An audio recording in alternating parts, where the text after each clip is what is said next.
ஒரு பெரிய மாளிகையில் சூரியோதயத்திற்கு முன் தன் பணியாளர்களை எழுப்ப ஒரு சேவலை வைத்திருந்தாள். கோபக்கார எஜமானி ஒருவள். அந்த சேவலும் தினமும் அதிகாலையில் எழுந்து வேலைக்காரிகளை எழுப்பும் தன் பணியை தவறாமல் செய்து வந்தது.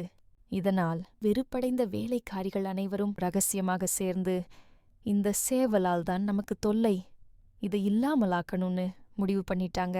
அதே இரவு அவர்களின் திட்டப்படி சேவலை தூக்கிட்டாங்க.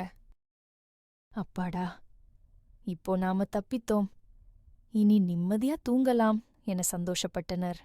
ஆனால் மறுநாள் நேரமே தெரியாத எஜமானி குழப்பத்தில் நள்ளிரவிலேயே எழுந்து வேலைக்காரிகளை எழுப்ப அவர்களின் அறை கதவை ஓங்கி தட்டினாள். சேவலைக் கொன்ற வேலைக்காரிகளின் துன்பம் குறையவில்லை. இந்த கதையின் கருத்து: ஒரு தவற சரி செய்ய இன்னொரு தவறு பண்ணிட்டீங்கன்னா லைஃப் டபுள் டேமேஜ் தான்.